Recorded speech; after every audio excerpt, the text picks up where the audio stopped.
irmãos, o nosso relógio, propositalmente, ou ele fez por conta própria, está um pouco adiantado. Agora sim é que são 9h10, nossos 10 minutinhos de tolerância, né? Para nós começarmos a nossa EBD. Bem, então, bem-vindos depois desse nosso pequeno recesso, onde nós tivemos 2 domingos de confraternização, de comunhão.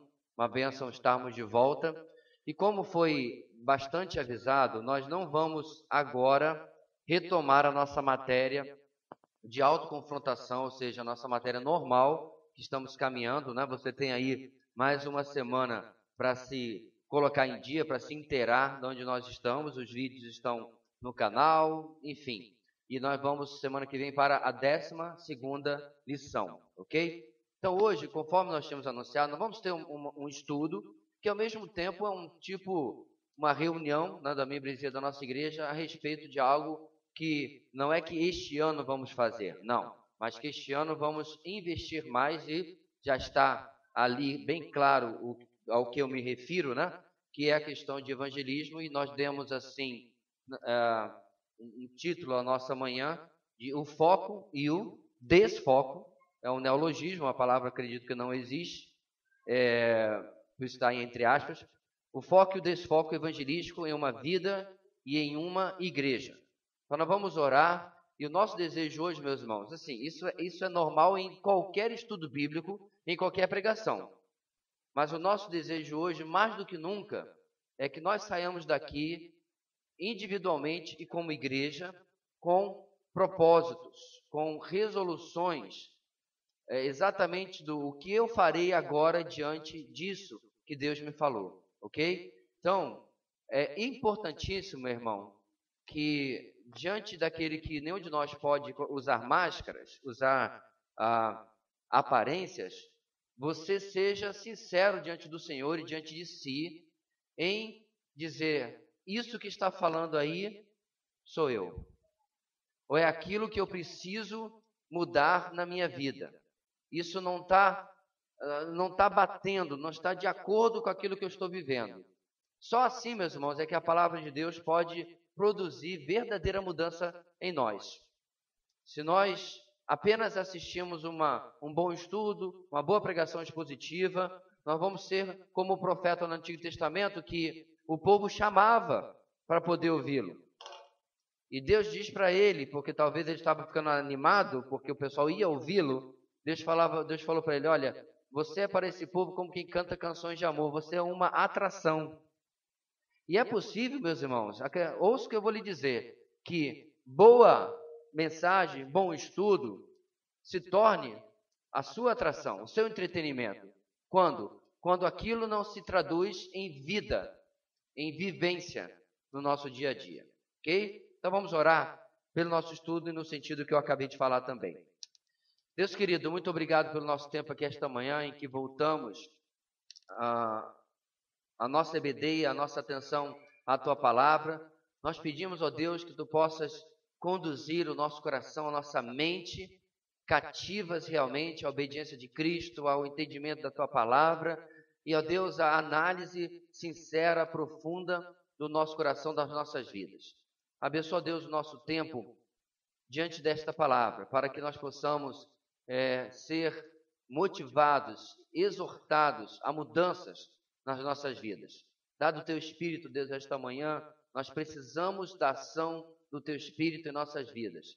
É por isso que nós oramos em nome de Jesus. Amém. Muito bem, meus irmãos. Nós vamos começar falando, amados, sobre como que esse foco ou desfoco pode acontecer na nossa vida em relação às distrações nossas de cada dia. Em distrações, eu não estou necessariamente me referindo a coisas pecaminosas. As coisas pecaminosas são fáceis de nós identificarmos, mas são as coisas normais da nossa vida, que não são pecado, que se tornam muitas vezes distrações que nós não percebemos. Por exemplo, ocupações normais de nossa vida, como trabalho, lazer, tarefas domésticas, cuidados pessoais, e etc. Então, não há como você tirar absolutamente da sua vida o seu trabalho. A verdade, Paulo fala em Tessalonicenses, aquele que não trabalha, não coma. Né? Então, o trabalho é parte da nossa vida, toda a nossa vida. Nem a aposentadoria acaba com isso, porque você vai continuar tendo outro tipo de trabalho em casa, etc., como tarefas domésticas, etc. Lazer. É importante ter o lazer. É tão importante, meus irmãos, que para garantir que o seu povo não se transformasse em workaholic, né, viciado em trabalho, Deus instituiu o sábado. Deus instituiu um dia da semana, você tem que parar para adoração, mas também para o descanso, para que você não trabalhe 7 dias por semana. Então, a ideia do descanso semanal é uma ideia judaico-cristã, um tempo para a família, um tempo para si, etc. E você também tem cuidados pessoais, certo? Exercício físico, higiene, etc. Nada disso, meus irmãos, são problemas. O problema é quando aquilo sai do normal. Ocupações fora do normal na nossa vida. Ou seja, as mesmas coisas podem se transformar em ocupações fora do normal na nossa vida. Está vendo só? É aquela pessoa que trabalha mais do que deveria, ou às vezes até mais do que precisaria. Ansioso com a sua estabilidade, ansioso com o seu futuro dos filhos. E não tem tempo para nada nem ninguém. Não tem tempo para Deus, não tem tempo para a família, porque está passando do normal. O lazer também. O comediante desse aí lançou um vídeo muito interessante do cara que começa a assistir um episódio da série, diz, só mais um. 5 da manhã ele vai dormir, porque ele não conseguiu parar. É uma piada, mas que acontece. O camarada se envolve com um determinado lazer. Ah, pastor, mas é por causa de hoje esse negócio de série. Não, eu era assim com futebol. Mãe, eu vou jogar bola só um pouquinho. 8 da noite eu estava chegando. Fuligem de óleo de carro, que eu meti embaixo dos carros para pegar bola, suado. Se não chamar para casa, eu não voltava. Né? Eu só voltava quando a primeira mãe chamava os amigos e a gente via que estava desfazendo o time e tinha que ir embora para casa. O lazer, ele é muito bom. Mas quando ele ocupa um tempo exagerado na nossa vida, aí você vai ter que colocar nessa coluna aquilo que você faz como lazer, certo? Porque de repente você está olhando para o lazer do outro e dizendo assim, ai, que gasta tempo com besteira. Mas você gasta tempo com outra besteira. Para você não é. Para você, de repente, assistir todos os... Você assinou o canal do esporte, o SPN1, SPN2, SPN3, SPN4, nem sei se tem. Mas você fica lá o tempo todo, de um canal para outro, você assiste até campeonato de bolinha de gude, de peteca, porque você... Pronto. É o seu lazer, você viciou naquilo ali de certa forma. Bem, cuidados pessoais, gente que exagera no tempo que gasta também nisso, e assim vai. Ou seja, as mesmas atividades ordinárias da vida, normais da vida, podem sair do controle. E aí, último ponto aí, hábitos e ocupações normais, quando fora do controle, se tornam pecados controladores do nosso tempo. É importantíssimo, meus irmãos, que eu e você sejamos senhores do nosso tempo. Que nós não possamos dar a posse da nossa agenda para pessoas, coisas, mas nós possamos saber exatamente o que nós estamos fazendo e quando. Por exemplo, se você é uma pessoa que não cumpre prazos para compromissos como atividades do trabalho e da escola e da universidade, alguma coisa você colocou no tempo daquilo. Alguma coisa. Viu, alunos do CFM? Não deu tempo para assistir aula? Deu. A outra coisa ocupou o tempo que você deveria estar priorizando aquilo lá. Há uma questão, meus irmãos, que se algo tem um prazo X para ser cumprido, como bom planejador eu preciso dizer assim, olha, eu preciso de 10 horas para cumprir este prazo. Quando eu preciso começar para cumprir esse prazo? Tem que começar bem aqui. Quer uma dica? Puxa mais um pouco, porque imprevistos acontecem. E o interessante, meus irmãos, que às vezes nós dizemos que não temos tempo para determinado compromisso. Você já vai entender o que isso tem a ver com a nossa lição maior. Não temos tempo para determinado compromisso, mas aí alguém coloca lá no grupo da juventude. Assistiu o novo filme, já foi? Aí, pessoal, bora, compra o meu. Rapidinho achou tempo. Aonde não havia tempo na agenda para o importante, rapidinho achou-se tempo para algo que, de novo, não é pecado, não é erro nenhum, mas que não deveria ocupar um tempo que já estava comprometido com outra coisa. Ok? Então, o grande problema é como nós lidamos com essas distrações do nosso dia a dia. Seguinte, distrações nossas de cada igreja. Distrações na igreja, pastor? Sim. Eventos que sugam todo o nosso tempo. Se nesta ou na sua igreja você está envolvido em algo que lhe impede de fazer o principal para a obra de Deus, você tem que largar aquilo. Há um tempo atrás,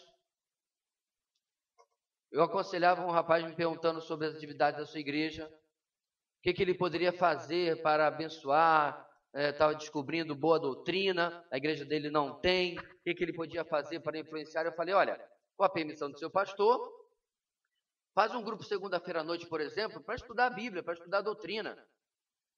Ele mencionou os vídeos no canal, vá assistir a mensagem do domingo anterior, para você começar a formar uma massa mais pensante na sua igreja e tal.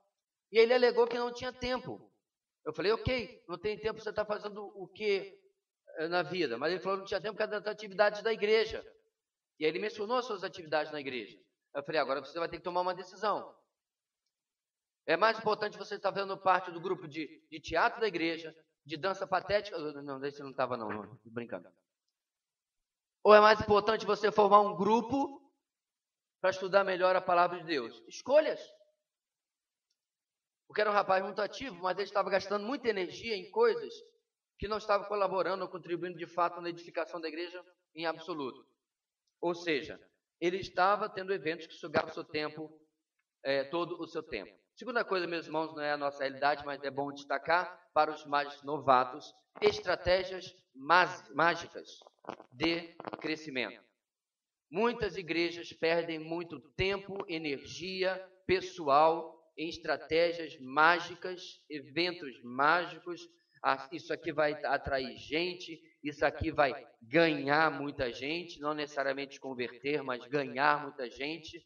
E muita energia se gasta, todo dia tem reunião, todo dia tem evento, tem isso, tem aquilo, e aquela massificação. Alguns vieram deste meio.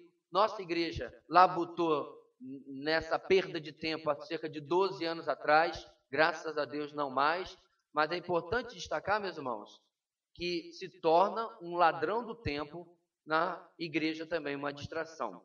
Desequilíbrio nas áreas importantes de crescimento. Que tipo de distração é essa? Nós já vimos na nossa igreja, irmãos, por exemplo, as marcas de uma igreja saudável. Então pense comigo como um barril, não esses barris modernos, né, de metal, mas os barris lá do Velho Oeste. Lembra os filmes de Western? Assistiu algum? Ele é feito de quê? De tábuas no sentido vertical, ok? São tábuas presas por um aro de metal e parafusado. Por dentro eles devem passar algum tipo de piche, alguma coisa assim, porque só a tábua colocada assim, a água ia passar, certo? Vamos supor que você vai fazer um barril com tábuas de diferentes tamanhos.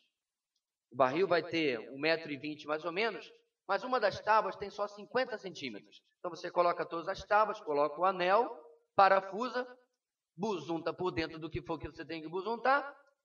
Quanta água vai ficar dentro desse barril? Até a altura da menor tábua. Quando você tem, meus irmãos, fatores de saúde numa igreja, você não pode cuidar apenas daquele que você mais gosta. Por exemplo, pregação expositiva. Ah, pastor, eu amo pregação expositiva. Importante é ter pregação expositiva. Mas não é a única marca de uma igreja saudável. E as demais são negligenciadas. Através daquela área, meu irmão, que a igreja não zela na saúde, certo? A água vai vazar. Ela vai escapar por ali porque não está biblicamente a contento para cuidar do crescimento saudável daquela igreja. Há um desequilíbrio em áreas importantes. Finalmente, transferência de responsabilidade do indivíduo para a igreja. Isso é o que mais acontece. Aqui e acolá, eu conheço crentes que reclamam: pastor, a minha igreja não evangeliza. A minha resposta é sempre a mesma. Entendi. É muito triste. Conte para mim qual tem sido a sua experiência evangelística.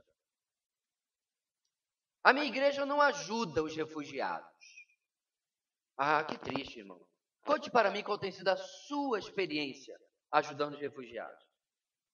A minha igreja não. Já entendeu o que eu quero dizer, né?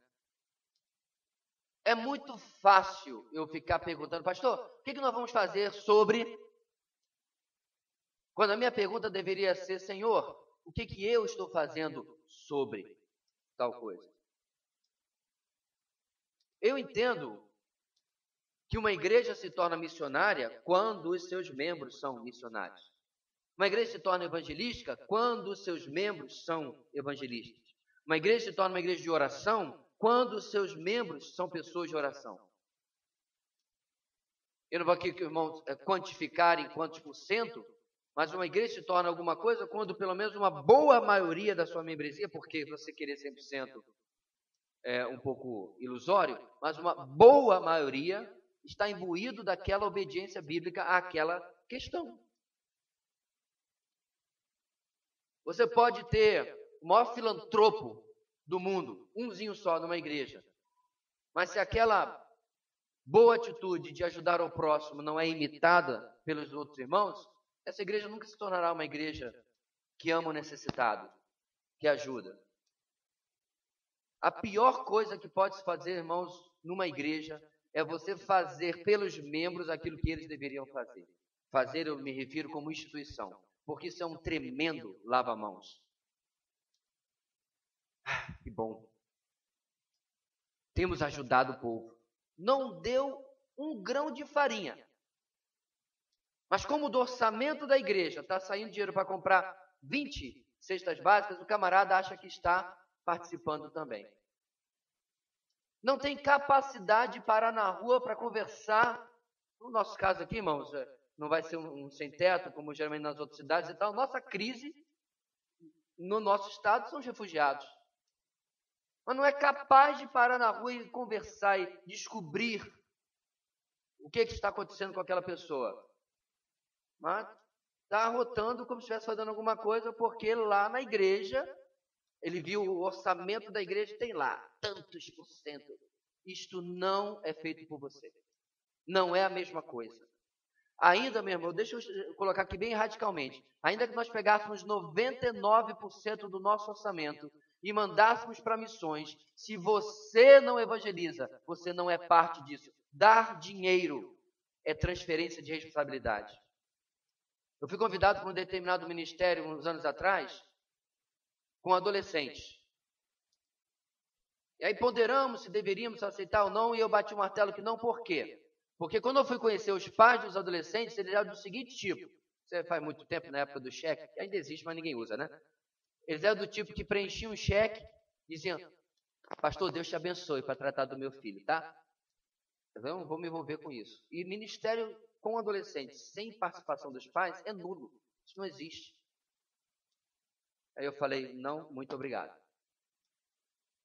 Não se pode, mas uma das piores distrações numa igreja, transferir responsabilidade para o todo ou para outro, aquela responsabilidade que na verdade é minha. Muito bem. Vamos falar sobre a falta de alinhamento nosso com a agenda de Deus, ok?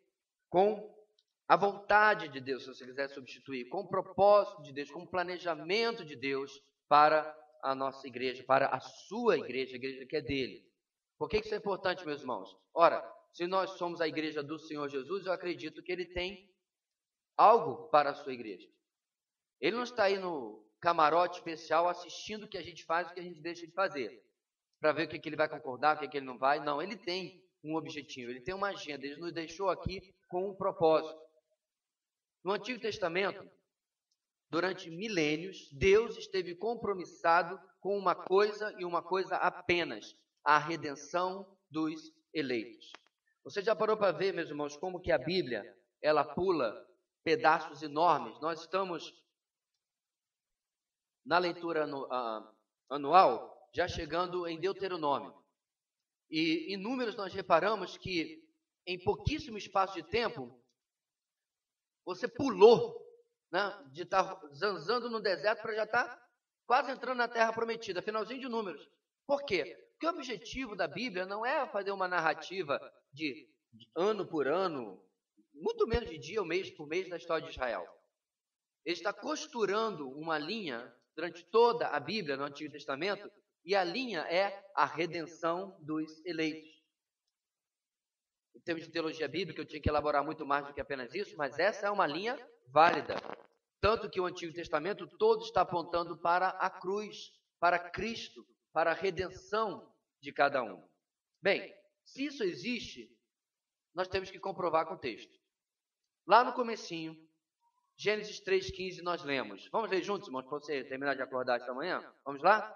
Porém, inimizade entre você e a mulher, entre a sua descendência e a descendência dela.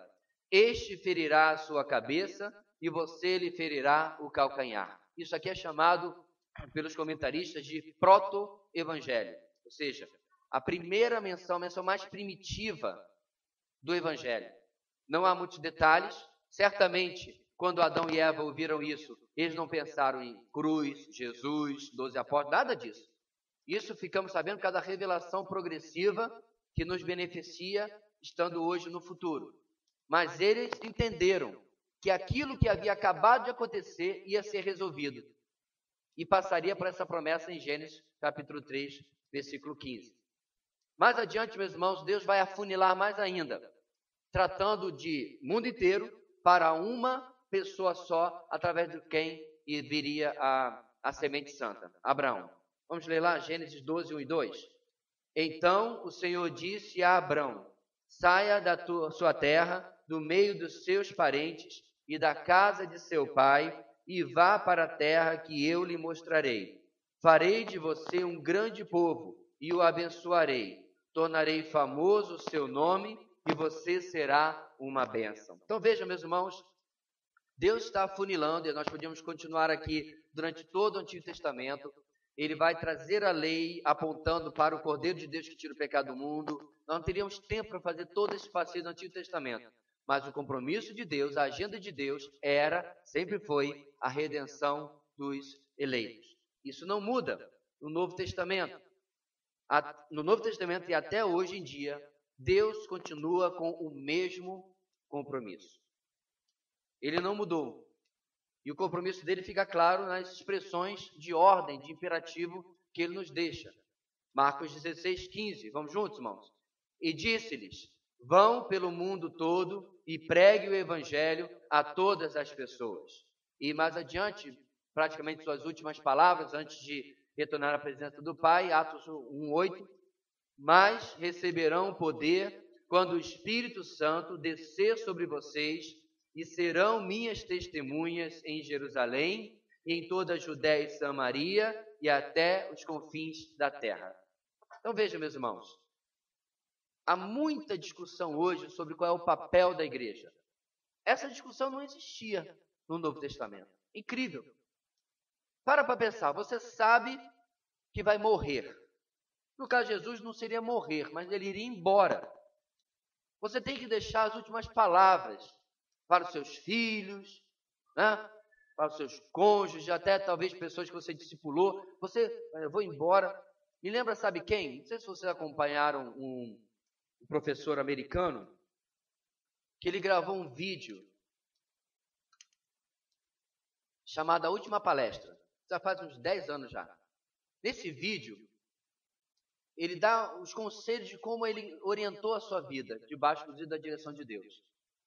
E aí no final ele fala assim, olha, apesar de que eu vim aqui, ele estava na universidade que ele tinha trabalhado, eu dando esses conselhos, essa palestra para vocês não são minha primeira motivação. Aí ele clica, minha maior motivação é essa aqui, os 3 filhos homens que ele tinha. E eu tenho 3 filhos homens.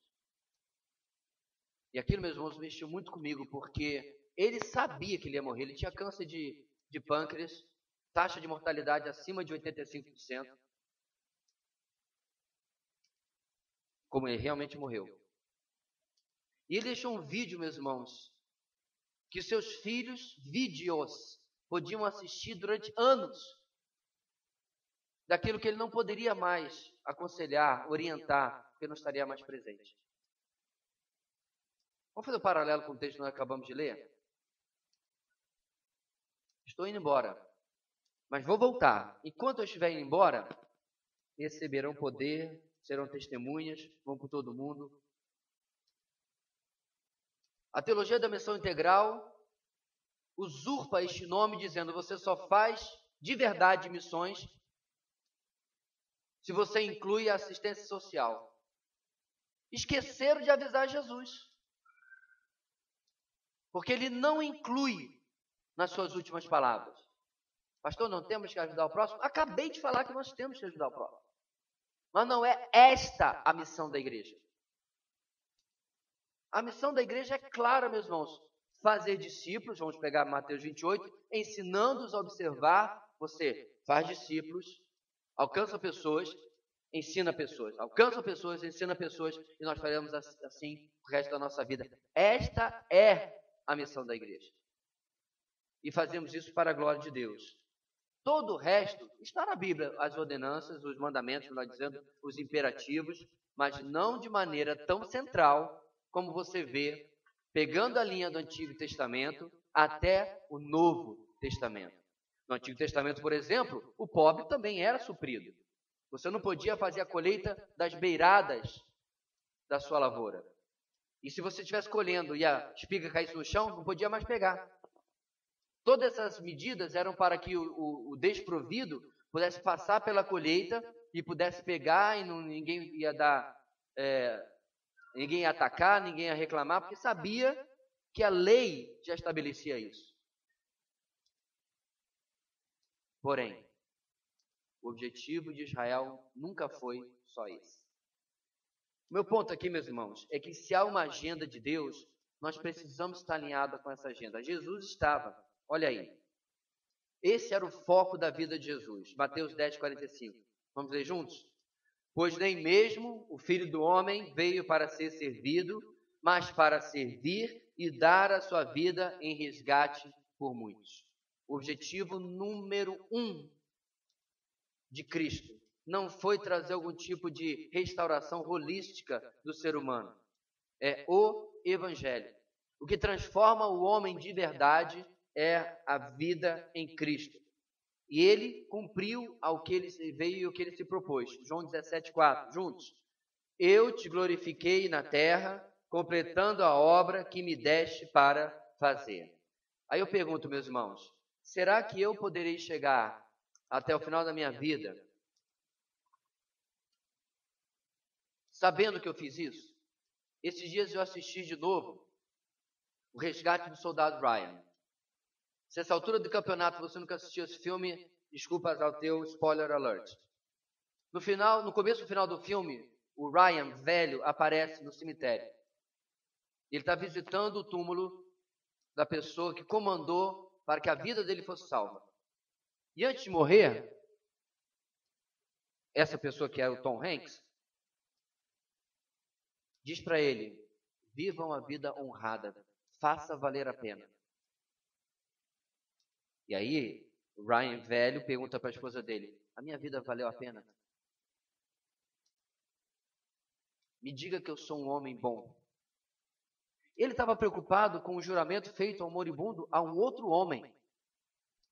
A pergunta que nós temos que nos fazer, meus irmãos, seguindo o exemplo de Jesus, é: Senhor, eu tenho sido servo bom e fiel? Eu tenho feito o que o Senhor deseja da minha vida? Eu tenho cumprido aquilo que Tu queres de mim? Ou eu tenho girado em torno, perseguindo o meu próprio rabo como um cachorro de rua, que não sabe a orientação, o sentido para onde vai? Eu tenho corrido atrás de coisas, viu lá no começo? Importantes, mas não fundamentais. Não tenho gasto a minha vida, investido a minha vida naquilo que realmente tem eternidade. CT Study. Uma só vida, logo passará. Somente o que é feito para Cristo permanecerá. Parece, irmãos, clichê.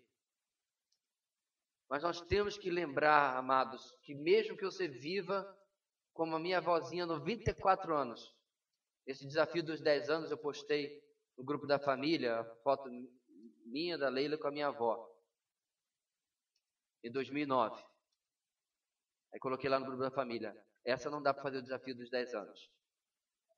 No meio do caminho até hoje, minha avó foi chamada à presença de Deus. Mesmo que você viva tudo isso, não é nada diante da eternidade, não é nenhuma cutícula diante da eternidade. Será que nós estamos investindo no lugar certo? Será que nós estamos preocupados em cumprir a agenda certa em relação à eternidade? Diante, meus irmãos, da agenda de Deus, diante de evangelismo, a pergunta que eu preciso fazer hoje é o seguinte: Deus se importa com números? Sim, pastor, tanto que tem um livro de números na Bíblia. Não, não é isso que eu queria dizer. Não é por aí. Mas por que nós temos que fazer esta pergunta, irmãos? Porque há um frisson com números na obra de evangelismo, na obra missionária. Nós temos conosco alguns missionários que convivem hoje. Está aí o irmão Charles Champlin, mas tem o Abraão também que está aqui conosco quando pode. O André e a Ju estão aqui conosco quando não estão na aldeia, e assim por diante. E várias vezes, irmãos, eu ouvi missionários que aí ele vai visitar lá a igreja que está mantendo. Uma das coisas que muita igreja pergunta para o missionário é: quantas almas você ganhou? Como se isso fosse algum tipo de medidor de sucesso ministerial. Um dos missionários aqui da MEB foi meu professor no seu ano sabático, né? Ele esteve lá no seminário, e ele nos contou a sua difícil trajetória em que ele levou 17 anos. Ele não estava acampando na selva, não estava fazendo teste de resistência, ele estava evangelizando, ele estava trabalhando, estava aprendendo idioma, ele estava traduzindo, ele estava trabalhando. Ele levou 17 anos até que veio a primeira pessoa se converter a Cristo. 17 anos. Depois o trabalho começou a se desenvolver. Mas o meu ponto aqui, meus irmãos, é que, diante disso, Deus se importa com números, se isso não mede sucesso? Vamos lá. Primeiro, o sermão de Pedro no Pentecostes. Atos 2,41 diz o seguinte, vamos lá? Os que aceitaram a mensagem foram batizados. E naquele dia houve um acréscimo de cerca de 3.000 pessoas. Então veja bem, meus irmãos. Primeiro sermão da era cristã. O sermão que surge por causa do derramamento do Espírito Santo. Estava todo mundo falando em idiomas que não haviam aprendido, certo? Não havia balá, calá, nada disso. Idiomas, é só ler o texto, não precisa nem ser um grande hermeneuta, um grande exegeta. A pergunta que é feita no texto é: não são esses galileus? Como os ouvimos falar na nossa própria língua materna? Que lá estava o pessoal de Creta, de Chipre e assim por diante, né? Eram prosélitos, pessoas gentias, não judeus, que haviam abraçado a fé de Israel e haviam ido a Jerusalém. Deus, é incrível uma coisa dessa, né? A cidade estava tomada de turistas, que apesar de adorar o Deus de Israel, não necessariamente falavam aramaico, que era a língua do dia a dia, muito menos hebraico. E eles estavam ouvindo o evangelho na sua própria língua. Ok? É importante destacar isso, para que ninguém continue fazendo confusões com isso aí. Diante disso, eles perguntam: o que é isso? E outros dizem: eles estão bêbados. Pedro se levanta, prega, 3.000 pessoas. Mas tem outro sermão de Pedro, irmãos. O sermão de Pedro após a cura do coxo. Aquela da porta direita, não tenho prata nem ouro, mas o que tem isso eu te dou. Pois é, Atos 4:4. Vamos ler, irmãos? Mas muitos dos que tinham ouvido a mensagem creram, chegando o número dos homens que creram a perto de 5.000. Um bom estilo judaico, agora só os homens foram contados. Sabe lá quanto número chegaria se incluísse as mulheres e menores, né, de idade? ponto aqui, meus irmãos, é que há um registro. Números não é algo desprezado por Deus quando ele vai falar sobre o progresso do evangelho. A questão é quando você lê o texto com foco errado. Está convertendo 3.000, no seu sermão não converte nenhum. Esse não é o ponto do texto. O ponto do texto, irmãos, se por acaso eu fosse pregar exclusivamente esse texto, o ponto do texto é o progresso do evangelho. Como que ele era pregado com fidelidade, as pessoas se curvavam àquilo que Deus estava fazendo ali. Vamos mais adiante, irmãos. Foi também a palavra de encorajamento de Deus para Paulo diante das dificuldades na obra em Corinto. Paulo ia pegar a pedreira, que você sabemos que é aquela cidade, né? A cartinha que só trata de pepino, só trata de problema. A carta vem depois, mas a cidade já era aquilo que a gente sabe, uma cidade portuária, uma cidade promíscua, uma cidade cheia de problema. E aí Paulo está lá meio desanimadão. E aí Jesus vira para ele, Atos 18, 9 a 11. Vamos lá? Certa noite, o Senhor falou a Paulo em visão: não tenha medo, continue falando e não fique calado, pois estou com você, e ninguém vai lhe fazer mal ou feri-lo, porque tenho muita gente nesta cidade. Assim, Paulo ficou ali durante 1 ano e meio, ensinando-lhes a palavra de Deus. Então, veja, meus irmãos, eu gosto desse texto porque Deus é o único que sabe exatamente quantos eleitos existem em Boa Vista, Roraima. O único. É por isso que é uma, desculpe, idiotice alguém dizer que crer nas doutrinas da graça acaba com o evangelho, o evangelismo, porque as pessoas já são eleitas mesmo, então para que você vai pregar? Eu nunca vi um reformado, um calvinista, ou alguém crendo na doutrina da graça ensinar isso daí. Nunca na minha vida. Muito pelo contrário, a Adoniram Hudson, William Carey e tantos outros que estavam presentes no movimento moderno de missões eram da mesma visão de que nós vamos às nações chamar os eleitos de Deus, mas foram e pregaram e deram a sua vida inteira pelo trabalho missionário. Então, meu ponto aqui, meus irmãos, é que quantas pessoas têm a se converter em Boa Vista, o Senhor já sabe. Eu é que não sei. Nem Paulo sabia. É interessante que Jesus não vira para Paulo e diz: Paulo, não desanime, continua pregando, porque eu tenho 1.239 pessoas. Não, peraí, 38. Aquela lá não. 38 pessoas para ganhar nessa cidade. Ele não fala isso. Muita gente. Porque número ou quanto Deus vai salvar não é meu problema. O objetivo de Jesus com Paulo aqui é que ele não parasse de pregar, porque jamais um eleito será salvo sem a pregação do Evangelho. Nunca, jamais. Isso não vai simplesmente acontecer. Deus já determinou, meus irmãos, a mecânica da salvação de alguém. Como crerão? Se não há quem faça entretenimento. Ou não, isso é outro texto. Se não há quem pregue.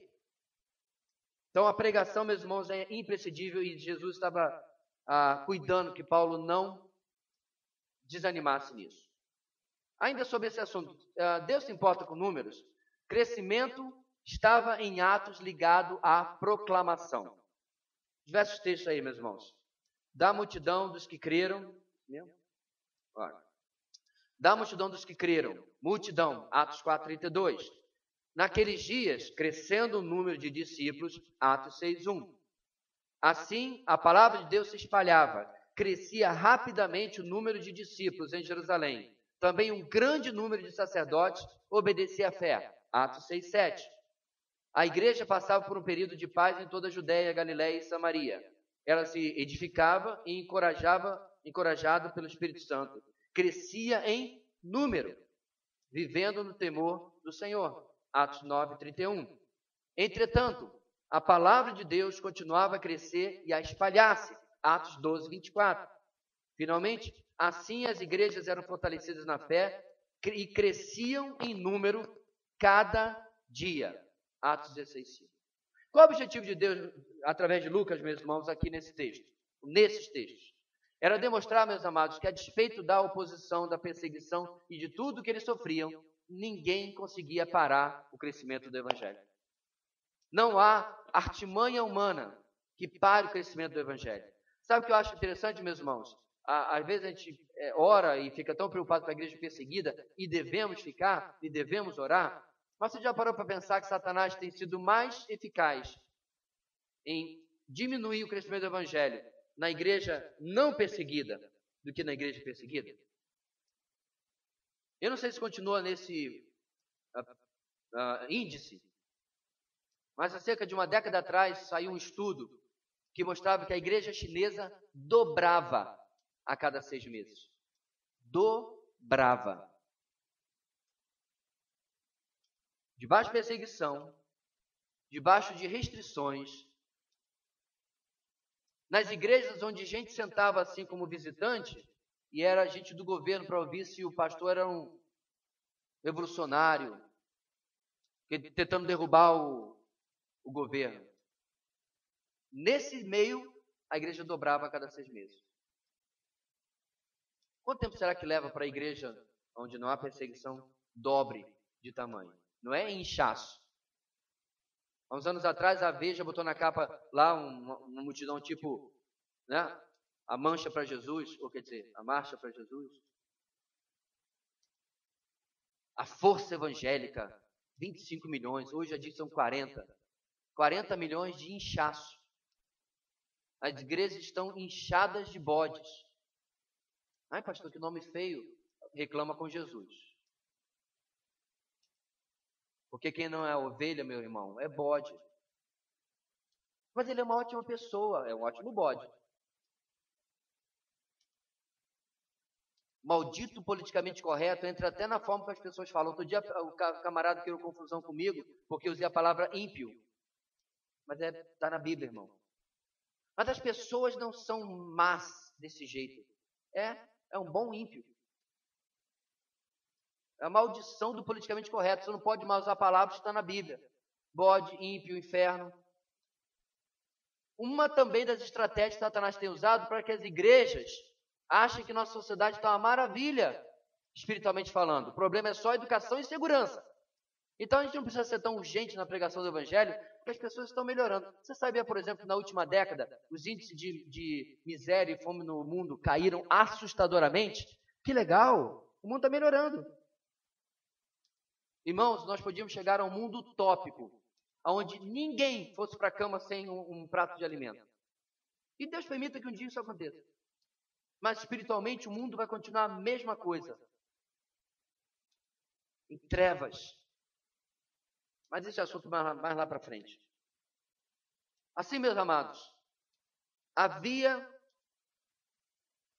uma necessidade de Deus deixar claro que a ação do Espírito Santo em Atos produzia crescimento nas igrejas e o Evangelho se espalhava.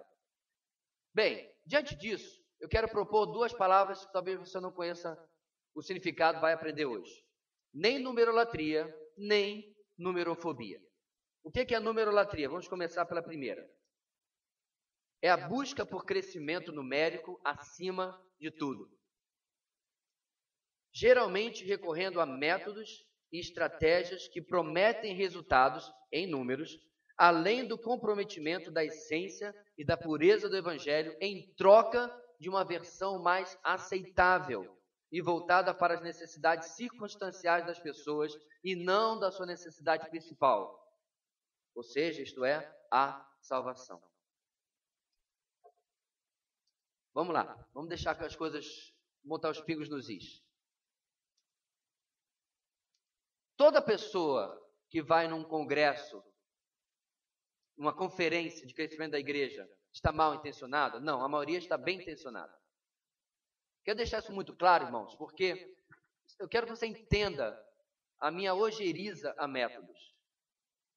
Então, quando você vai em uma conferência, um congresso de igreja multiplicadora, ou como já tinha nos anos anteriores de MDA, de igreja em células, ou de qualquer tipo de método, o objetivo das pessoas é: eu quero ganhar gente para Jesus. É importante você ter isso em mente, porque não há um complô maligno que as pessoas estão aí para transformar. O problema é o pragmatismo que se traduz às suas intenções. Ou seja, dando o resultado que mal tem.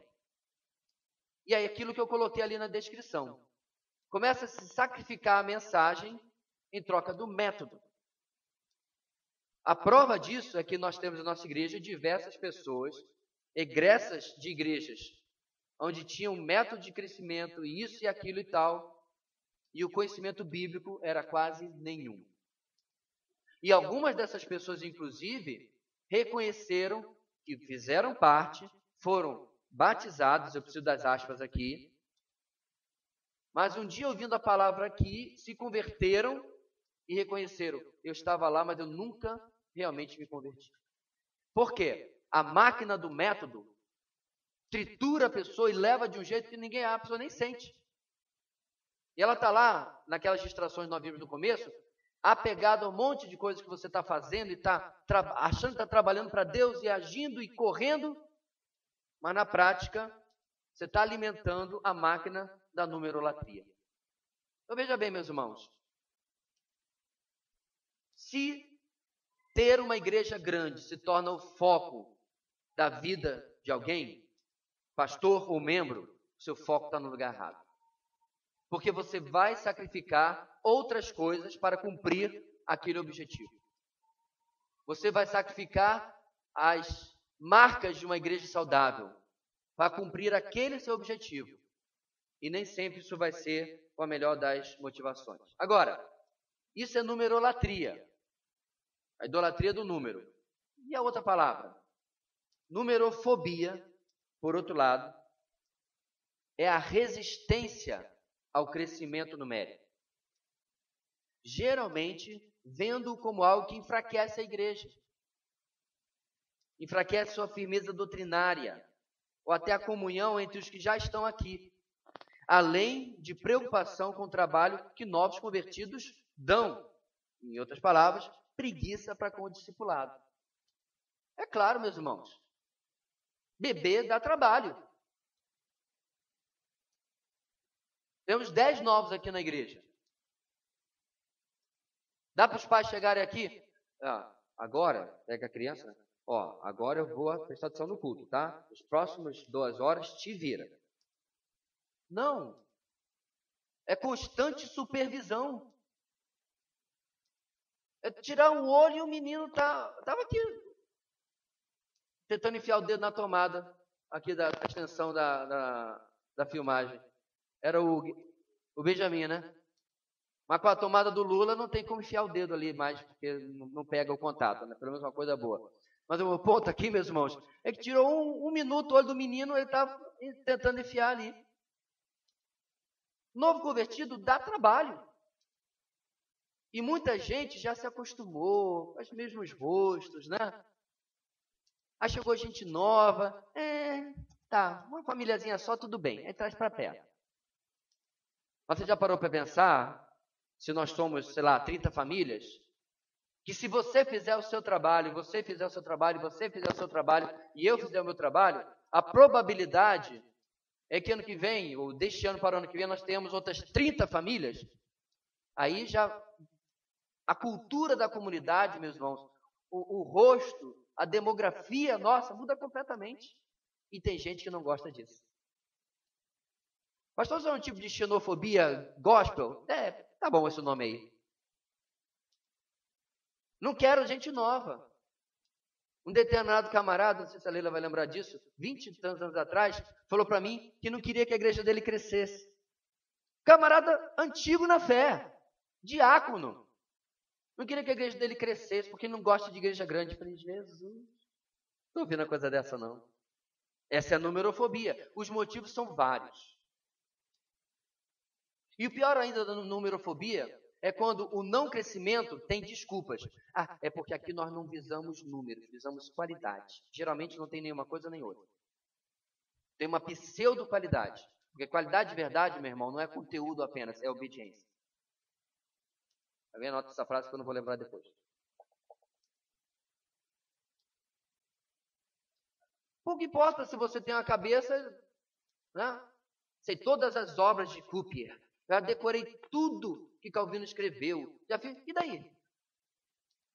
Se isso não transforma em obediência. Já li a Bíblia. Todo ano eu leio a Bíblia 3 vezes. Mas mudou a sua vida em quê? Eu não estou dizendo, meus irmãos, que essas coisas não são boas. Você está na igreja onde você é incentivado o tempo todo a estudar.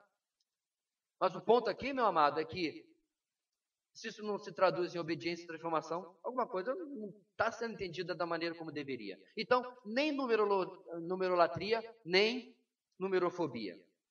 E aí eu volto à pergunta dos números. Deus se importa apenas com números? Aí sim.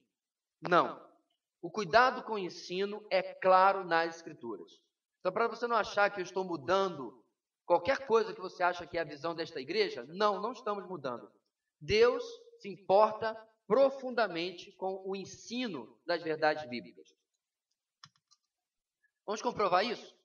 11 capítulos dos 16 capítulos de Romanos, 3 capítulos dos 6 de Efésios, 2 dos 4 de Colossenses falam sobre doutrina. Além de boa parte das cartas de todos os demais autores do Novo Testamento. A maior parte do Novo Testamento é doutrina. Igreja sem doutrina nem cristã é. É uma agremiação de autoajuda, um conjunto de pessoas, uma associação de pessoas que tem bons conselhos. Estava lá pegando um material gráfico, aquela placa, aquela banda que está lá atrás e um adesivo que eu quero distribuir depois. E lá estava do lado do caixa aqueles calendários do Seixonoe. Tão bonitinho, né? Se você cair, aproveite, sei lá o que, sei lá, uns conselhos aí eu brinquei com a caixa. Se você cair, aproveite e paga 10 flexões, pelo menos não perder o seu tempo. Conselhos vazios, por quê, irmãos? Não tem evangelho. Há igrejas aonde a pregação e a falta de ensino tem levado a conselhos vazios. Como disse Charles Spurgeon, há 130 anos atrás, vai chegar o dia em que você vai ter que espremer os sermões onde não vai cair um grama do evangelho. As livrarias evangélicas estão lotadas de livros de autoajuda, travestido de livro cristão. Então, o ensino é fundamental, tanto que está na maior parte da Bíblia. Mesmo no Antigo Testamento, irmãos, o povo estava sendo destruído por falta de conhecimento. Oséias 4, 6. Lá em Moçambique, o pessoal gostou da minha versão pós-moderna desse versículo. O meu povo está entediado porque lhe falta entretenimento. É isso que tem movido igrejas hoje. Aí, o que nós vamos fazer para animar os jovens? Não sei. No culto da juventude, traz um cara no monociclo fazendo malabares. Não duvide, vai acontecer. Aquele palhaço lá de Minas Gerais não foi pregar vestido de Chapolin, depois de Superman, depois sei lá do quê. Por quê? Porque o povo está entediado. Acabou de ir lá daquele cinema assistir em 3D com som surround, não sabe lá o quê. Aí vai para a igreja só para ouvir o cara falando com o livro aberto?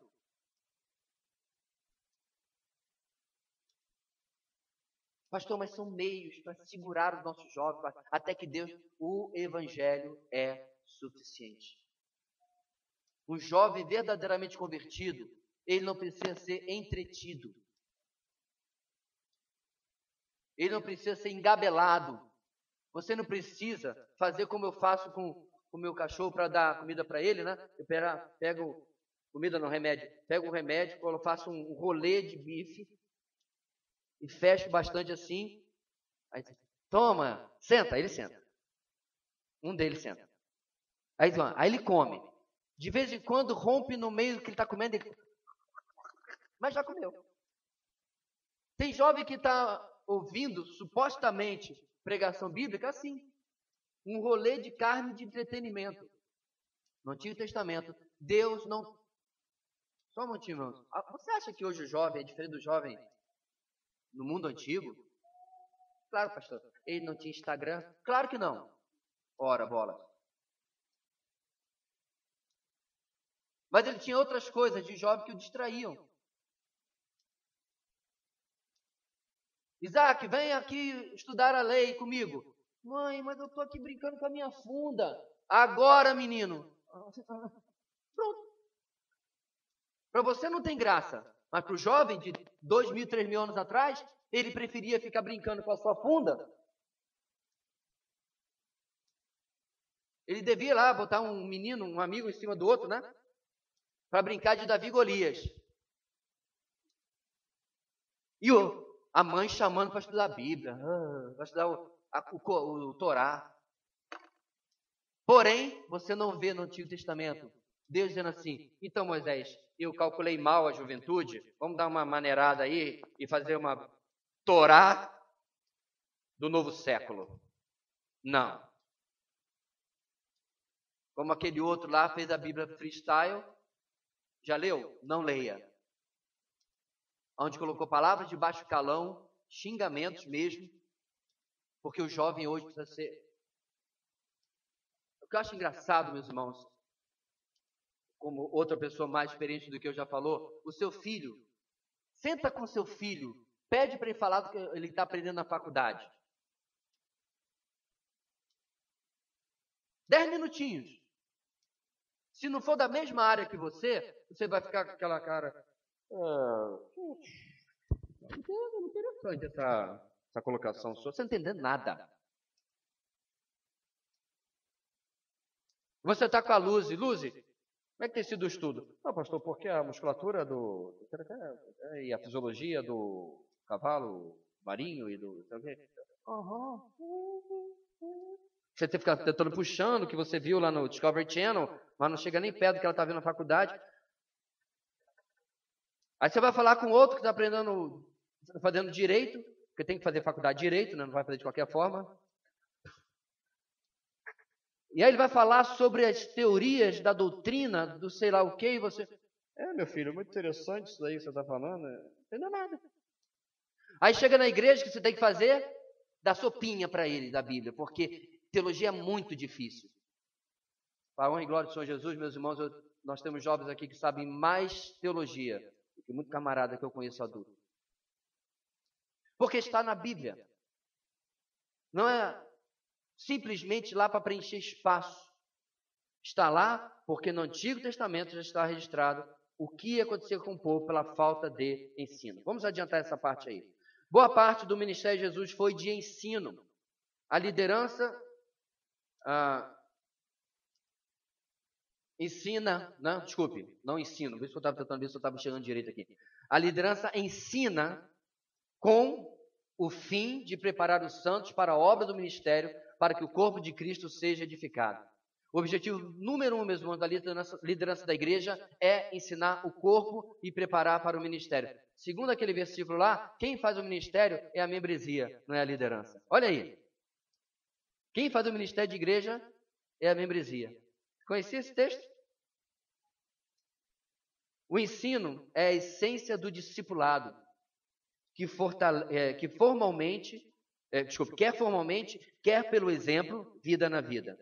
Portanto, vão e façam discípulos, ensinando-os a obedecer a tudo o que eu ordenei a vocês. Eu não estou dizendo que discipulado é sala de aula, mas o ensino formal faz parte também disso daí. Não pode ser deixado de lado. Quais são, meus irmãos, as motivações para a proclamação do Evangelho? Rapidamente, 3. Primeiro, obediência ao mandato missional. Certo? Pastor, eu não sinto. Então, enquanto você não sente, obedece. Porque é uma ordem. Eu também não sentia fazer um monte de coisa para meus pais. Eu não sentia muita vontade de lavar louça, eu não sentia muita vontade de aspirar o bendito do carpete. Quando eu era pequeno, nosso apartamento era todo no carpete. Aí uma vez a minha mãe estava passando o aspirador, eu perguntei: mãe, é legal isso? Nunca pergunte isso para sua mãe sobre trabalho. Até o bendito dia que nós mudamos de casa, aquela situação, quase que já estava colado na minha mão o bendito do aspirador de pó. Por isso que quando tem aquela limpeza, irmãos, eu até faço, mas fico no déjà vu, sabe? Já vi isso em algum lugar. Mas dizer que eu estava sempre alegre, sempre sorridente, não, mas eu fazia assim mesmo, porque ordem dada, acabou. Então, meus irmãos, uma obediência porque estamos debaixo de mandato missional. O mais interessante, queridos, é que você não discute, nós não discutimos ordens dos nossos chefes. Não é verdade? Mandou, tá mandado. Claro, se ele der uma ordem absurda, ninguém vai obedecer, mas as ordens normais do dia a dia, do trabalho, mandou fazer, está dentro da minha função, vou lá e vou fazer. E nós temos um chefe, um senhor, um dono, que nos mandou também isso daí. Promover a glória de Deus. Sim, cada pessoa alcançada pelo Evangelho gera glória ao nosso Deus. E deve ser, meus irmãos, um desejo de cada cristão que Deus seja glorificado cada vez mais. A glória de Deus, a restauração total da glória de Deus sobre a criação é um dos objetivos do Filho de Deus. E, finalmente, amor aos eleitos ainda perdidos. Então, para mim, meus amados, há necessidade de nós conjugarmos essas três motivações. Há um fator de obediência, há também um fator para com Deus, há também um fator para com o necessitado de salvação. Amor aos perdidos também entra nisso daí. Diante disso, quais são, aquela que fosse finge que não está lá embaixo. Quais são algumas resoluções que preciso tomar? Primeiro, preciso reavaliar, está tudo ao contrário. Preciso reavaliar o impacto das distrações da minha vida na minha vida. Presta atenção só naquele número 1 ali e pense. As boas coisas que você tem feito, as coisas normais e ordinárias da sua vida. Gente, ordinária é o comum, tá? Não é como alguém disse. Aquele fulano é um ordinário, uma ordinária. Esse é um sentido pejorativo. Mas as coisas comuns do nosso dia a dia, da nossa vida. Que lugar tem ocupado na sua agenda? Que lugar tem ocupado no seu dia a dia? Você precisa avaliar isso daí. Número 2, preciso reavaliar aquilo com que me envolvo junto à igreja. Então, se você está envolvido com algo que tem sugado absolutamente todo o seu tempo, mesmo nesta igreja, você precisa repensar isso. 3, já está lá. E 4, preciso rever a minha agenda de vida diante da agenda de Deus. Nós já vimos qual é a agenda de Deus. Nós já vimos qual é a prioridade de Deus. Será que a minha prioridade está alinhada com aquilo que Deus tem desde o Antigo Testamento, no Novo Testamento e continua até hoje? 4, preciso reavaliar aquilo com que me envolvo junto... esse já é o 4, eu acabei de ler, né? Desculpa. 5, preciso rever a minha agenda... De novo, o que eu estou fazendo? Cheio de digitação, né? Desculpa. Preciso rever meus conceitos sobre crescimento de igreja e a minha participação nele. Pastor, mas crescimento de igreja não é sua responsabilidade? Parece brincadeira, irmãos, mas tem crente que acha que é isso. Você já parou para pensar que quem ganha ovelha ou quem gera ovelha é? Ovelha. Quem gera ovelha é ovelha. A responsabilidade do pastor em ganhar gente para Cristo é pelo fato de que ele também é ovelha. Mas não porque ele é pastor. Então é preciso, irmãos, rever os nossos conceitos sobre o crescimento da igreja e como eu tenho participado disso, como eu tenho me envolvido nesse crescimento. Finalmente, preciso conferir em mim quanto às motivações para proclamação. Nós acabamos de falar. Diante dessas motivações, você está dentro, você está fora, é algo que está acontecendo com você ou algo que está completamente ausente na sua vida. Reavaliando minha visão das pessoas que vivem ao meu redor.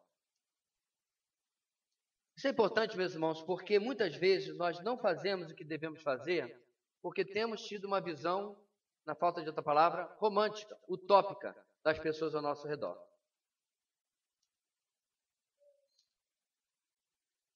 Tudo que nós vamos ver aqui está, é claro, na palavra de Deus. Não tinha tempo para nós lermos todos os textos e tudo mais, mas você já viu isso em diversas aulas. Nós já tivemos de antropologia, doutrina do pecado e tudo mais. Mas, por exemplo, todos, absolutamente todos, são pecadores. Sim. Mas eu quero reafirmar isso hoje de manhã, Porque você vê aquela pessoa passando sofrimento, ou você vê aquela pessoa muito boa, e você esquece que todos são pecadores. Não tem desconto, porque a pessoa é menos ruim do que o estuprador, o assassino e tudo mais. Todos pecaram e carecem da glória de Deus, destituídos estão da glória de Deus. Romanos 3:23. Começa o capítulo 3, não há nem o justo, nem sequer um. Todos a uma se perderam. Pastor, mas a minha avózinha, rendeira, lá do interior de Pernambuco, de sei lá de onde, tão boazinha, pecadora. Mas o meu filho, tão bonitinho, tão bom, rosadinho, gorduchinho, filhote de pecador. Aliás, uma das piores coisas que um pai e uma mãe podem deixar de lembrar do seu filho é de que você está criando um pecador, filho de Adão, uma filha de Eva. E achar malcriação, birra, bonitinho. Eu vi isso constantemente, diversas e diversas vezes. Ou recompensar o pecado da criança. Insistiu, teimou, foi rebelde. Tá, menino, tá, toma aqui, então, come esse brócolis. Não, você nunca pede. Aí compra o que ele fez, birra. Por que você fez isso? Ah, porque quando eu era jovem, eu queria muito comer um doce de leite. Meu pai não tinha como dar. Nunca vou negar para o meu filho. Então cria aí um sociopatazinho, reizinho. Que tem todas as suas vontades atendidas. Só fomenta o pecado na vida da criança. E detalhe, irmãos, não precisa nem ser um grande teólogo para isso. Até o sociólogo diz que a criança tem que aprender limites e ouvir não, porque a vida vai dar um monte de não para ela. Aliás, vai dar mais não do que sim. A maior parte do que faz vestibular recebe um não. A maior parte que faz concurso recebe um não. A maior parte das tentativas de você quer namorar comigo vai receber um não. A maioria das entrevistas de emprego já recebeu um não. Mas nós esquecemos de um conceito tão simples no evangelismo e na criação de filhos, muitas vezes. Uma maior parte desses pecadores, é composta de pecadores perdidos, sem Deus e sem salvação. O que eu quero dizer com isso? Há muito mais perdidos do que salvos no mundo. Muito mais. Na verdade, bilhões nunca ouviram falar de Cristo. E isso nós tentamos ajudar a resolver com missões, é claro. Por isso nós temos 6 casais missionários, querendo Deus, logo teremos mais, espalhados pelo mundo pregando o evangelho, e os batistas, só os batistas estão em 86 países, junto com outras muitas denominações pregando o evangelho. Glória a Deus por isso. Mas aquele camarada, ou a maior parte dos camaradas que trabalham com você, são descrentes. Na minha sala, com 40 e tantos alunos, nós só éramos 3. Hoje, com esse inchaço, em qualquer sala de aula, eu já fui professor, você tinha ali 1/3 evangélico. Graças a Deus que no meu caso eles estavam na única escola verdadeiramente cristã da nossa cidade e ouviam e aprendiam a palavra de Deus todo dia, porque quando eu conferia sobre o conhecimento deles, da igreja deles, nada. Absolutamente nada. Mas, tá lá, as estatísticas passaram de 3 em 40 e tantos, menos de 10%, para 30 e tantos por cento em qualquer sala de aula. Quem é professor aqui sabe disso, a quantidade de evangélicos que você tem. E daí? O que isso muda? O ponto, meus irmãos, é que a maioria continua de gente sem Deus e sem salvação. Outra coisa importante para nós lembrarmos, sucesso material ou na vida em geral não significa absolutamente nada. Nada. Eu estou lendo, na verdade terminei ontem, um livro do Max Stiles. Ele é pastor em Dubai. Você já viu foto de Dubai? Você já viu aquela favela de Dubai? Não, né? Porque não tem. Já viu aquele cortiço lá em Dubai? Não, porque não tem. Inclusive, se eu tivesse dado certo a minha viagem para a Ásia, pela viagem missionária, eu ia passar 2 dias em Dubai, vendo essa pobreza, esse capitalismo horrível, né? Então, é lá que ele tem a sua igreja. É sucesso, dinheiro e gente bem para tudo quanto é lado.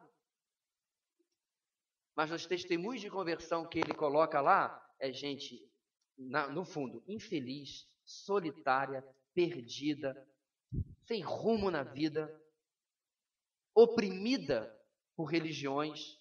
Dubai é uma cidade multinacional. Você cruza com hindu, budista, muçulmano, o tempo todo. Cristão nominal. A igreja dele é uma Nações Unidas, gente de vários países e de vários panos de fundo religiosos e que foram alcançados pelo Evangelho, mesmo estando muito bem. Então, meu amado, não se iluda porque o seu chefe sai da sua repartição ou da sua empresa e entra lá no Land Rover dele de 300 mil reais e vai morar naquela casa de 15 hectares, não é nem mais metro que mede a casa do camarada, né? Do portão, faz até a mansão do Bruce Wayne lá, do portão até lá, era o Batman. Não, infeliz, sem Deus, sem salvação, eternamente perdido. Ah, pastor, mas essa gente não quer o evangelho. Será? Olha aí, ninguém quer o evangelho. Não existem amigos do evangelho. Essa é uma expressão, irmãos, que inventaram. Não existe na Bíblia isso. Todos são filhos da ira e inimigos de Deus, tal como nós éramos. Pastor, isso não é verdade. Eu tenho um primo de 8º grau, ele gostava muito da igreja. Sempre que tinha uma programação, ele vinha. Ele gostava de ajudar a igreja e tal. Queridos, não confunda o apelo religioso que todo ser humano tem por necessidade ou desejo ou busca por Deus ou pelo evangelho. Não confunda. Fique com o diagnóstico bíblico. Esse é o grande problema quando nós usamos a realidade para interpretar a Bíblia. Você usa a Bíblia para interpretar a realidade. Como disse aquele homem, me dê uma Bíblia que eu direi o que está acontecendo no jornal do dia. Lembra dessa frase? Me dê uma Bíblia no quarto trancado, ele diria o que está acontecendo no jornal daquele dia. O que ele quis dizer? Que ele ia saber que fulana de tal foi morta por Beltrano com 5 tiros? Não é isso. Ele ia dizer, lá no jornal do dia está anunciando corrupção, isso, aquilo, assassinato. Porque essa é a natureza humana que a Bíblia já relata. Meu ponto aqui, meus irmãos, é que nós temos essa tendência a procurar as pessoas que estão necessariamente buscando por Deus. Elas estão buscando por uma religião. E de repente, quando você apresentar o Evangelho, aquela pessoa vai ser muito menos aberta ao verdadeiro Evangelho do que você pensa. Enquanto isso, você não esteve investindo naquela pessoa porque ela é difícil, e talvez ela fosse muito mais aberta quando ouvisse realmente o Evangelho. Ok? Simpatia pelo Evangelho não significa estar procurando uma religião para apaziguar sua consciência. Foi o que eu acabei de falar. É que significa, na prática, simpatia pelo Evangelho. Quando ele ou ela encontraram uma igreja onde nada seja exigido da sua vida, não precisa de mudar nada, não a igreja exigindo, mas Deus exigindo através da palavra, e ele puder colocar a sua própria versão de vida, entre aspas, cristã, lá ele fica, estará muito bem, obrigado. Apesar das necessidades circunstanciais das pessoas, salvação é a principal e real necessidade delas. Esse é um problema com a situação que nós estamos passando aqui. É muito fácil você enxergar a necessidade material, mas não lembrar que a verdadeira necessidade dessa pessoa não é comida apenas. Não é um teto apenas. Você pode alimentar, você pode até ajudar, pode fazer o que você quiser, pode até dar uma casa para a criatura, emprego e tudo mais. Mas a verdadeira necessidade é o Evangelho. Mas esquece essa fatia da população nesse exemplo. Às vezes isso nós fazemos quando a pessoa chega com problemas conjugais. Pastores e pessoas oferecem oração e resposta para os problemas circunstanciais da pessoa, quer seja um problema conjugal, quer seja um problema qualquer da vida da pessoa, e deixa de fora o evangelho. Você não tem como resolver numa conversa o problema circunstancial da pessoa. Mas você tem, se Deus assim lhe aprover, como resolver o problema de conversão da pessoa e o evangelho começa a transformar as outras áreas da vida dele ou dela. Reavaliando minha estratégia de proclamação. Estamos quase no final, irmãos. Mais ou menos. Ore.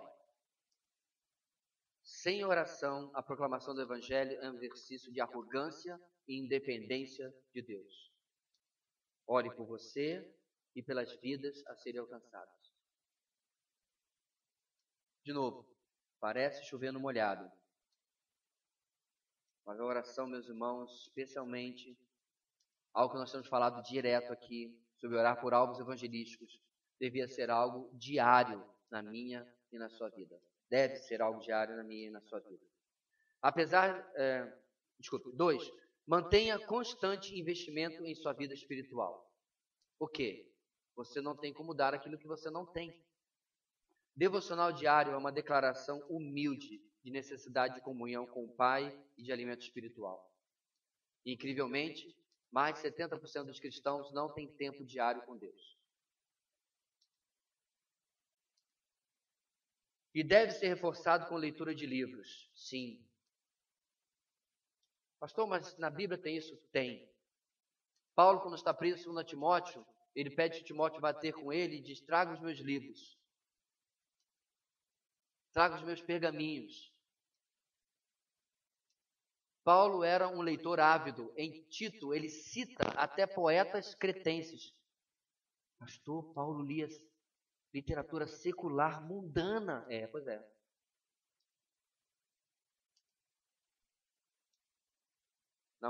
Depois você ouve, põe no YouTube, Grupo Logos, conteúdo.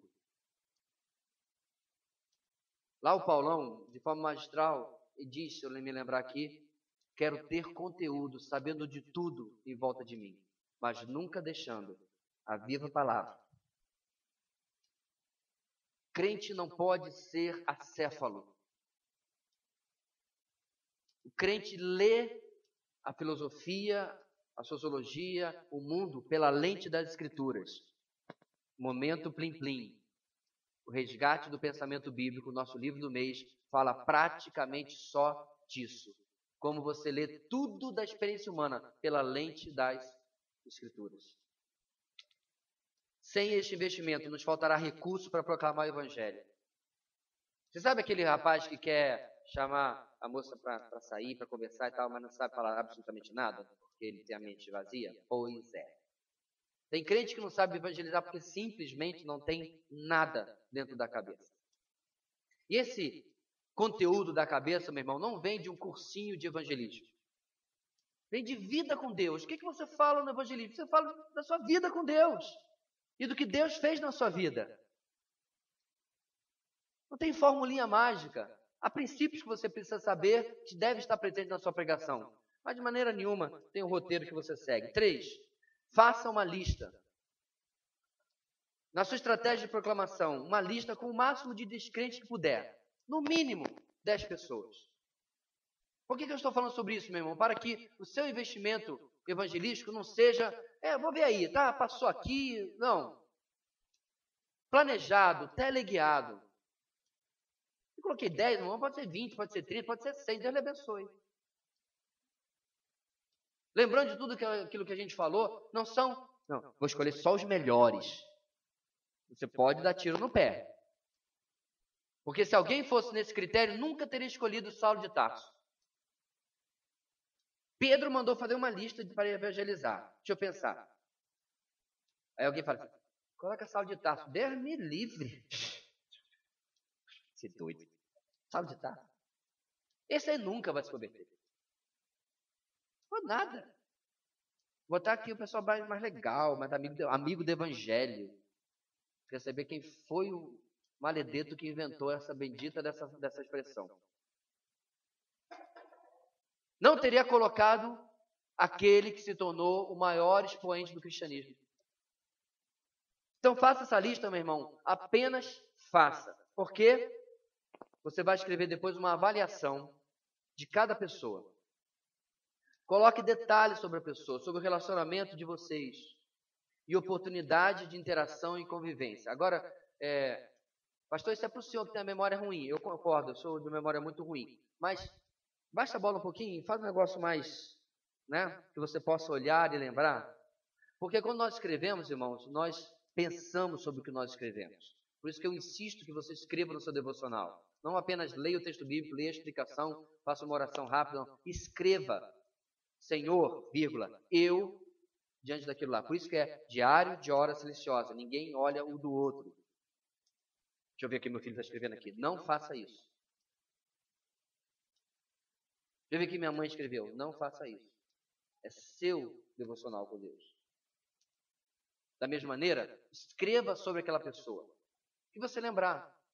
Tá? Não precisa ser um dossiê, não precisa seguir a pessoa e tirar foto. Nada disso não. Tá? Não precisa stalkear a pessoa para lá e para cá não. O que mais? 5. Planeje, crie e execute oportunidades de interação e convivência. Nelas, peça em oração e tome iniciativa em compartilhar da sua fé no Senhor Jesus. Ninguém está falando para você chamar para tomar um café e dizer, nós vamos orar porque hoje eu vou falar de você de Jesus. Não, nada disso. Então não precisa ser esquisito.